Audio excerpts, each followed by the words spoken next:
दरअसल बाबा की एक सीक्रेट सेना है जिसे कोई देख नहीं सकता। इस सेना का एक सेनापति भी है जो बाबा के दिव्य दरबार में तो आता है, लेकिन इसका कोई अता पता नहीं है। एक मुखिया भी है जो दिव्य दरबार में कई बार आ चुका है, लेकिन किसी ने इस मुखिया का चेहरा तक नहीं देखा। आखिर कौन है ये सेनापति, सेना और मुखिया, देखिए इस स्पेशल रिपोर्ट में।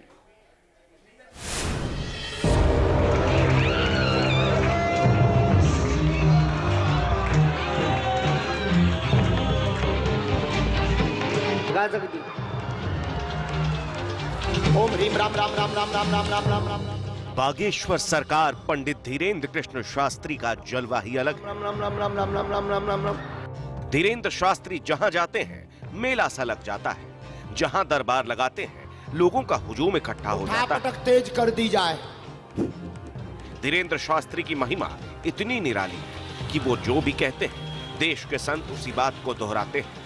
उनके एक बुलावे पर उनके धाम में संत जुट जाते हैं। लेकिन इन सब के बीच एक चर्चा तेज हो गई है। बाबा को लेकर एक खास बात का जिक्र हो रहा है और वो है बागेश्वर सरकार की अदृश्य सेना। यहाँ पर जितने भी नकारात्मक ऊर्जा या गंदी विद्या के लोग बैठे हैं, चमीटा की पिटाई लगाई जाए। दरबार में पूरी बागेश्वर बालाजी की सेना आ जाए, चमीटा वाली सेना पूरी दरबार में आए। सवाल ये उठता है कि आखिर बाबा की यह अदृश्य फौज है क्या? क्या संतों की फौज को बाबा की अदृश्य फौज कहा जा रहा है, या फिर बागेश्वर सरकार के दिव्य समागम में पहुंचे भक्तों को इस फौज की उपाधि दे दी गई है? दरअसल ये दोनों बाबा की फौज नहीं है। ये फौज क्या है, आप आगे खुद अंदाजा लगाने की कोशिश कीजिए। इन प्रेतों को परेशान किया जाए सेनापति। व्यासपीठ से धीरेन्द्र कृष्ण शास्त्री कई बार तीन चीजें बोलते हैं। बागेश्वर बाबा कई बार सेनापति का जिक्र करते हैं, सन्यासी बाबा की सेना की बात करते हैं। इसके अलावा वो किसी मुखिया को भी आदेश देते हुए नजर आते हैं। बागेश्वर धाम के ये तीन किरदार कौन हैं? आज इनसे हम पर्दा उठाएंगे, लेकिन उसके लिए आप इस पूरी रिपोर्ट को बहुत गौर से देखिए।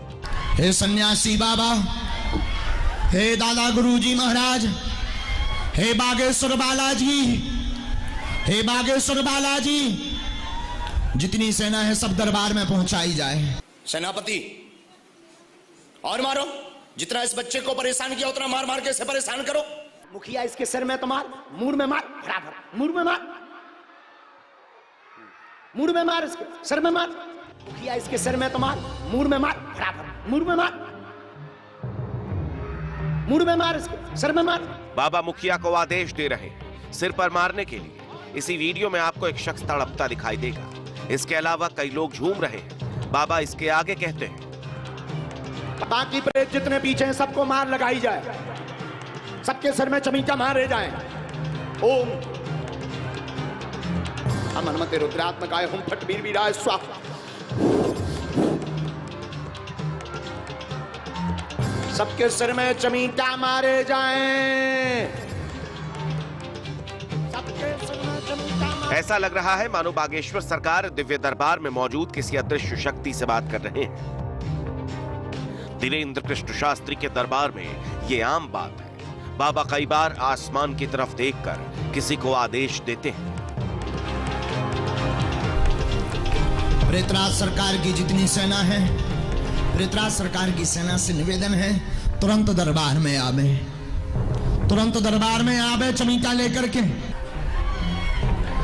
हे सन्यासी बाबा, हे दादा गुरुजी महाराज, हे बागेश्वर बालाजी, हे बागेश्वर बालाजी, जितनी सेना है सब दरबार में पहुंचाई जाए। गरम चमीटा मारे जाए प्रेतों को, गरम चमीटा मारे जाए प्रेतों को। अभी तक ये तो समझ में आ गया होगा कि धीरेन्द्र कृष्ण शास्त्री सेनापति, सेना और मुखिया को तभी बुलाते हैं जब वो किसी शख्स की प्रेत बाधा का उपचार कर रहे हों।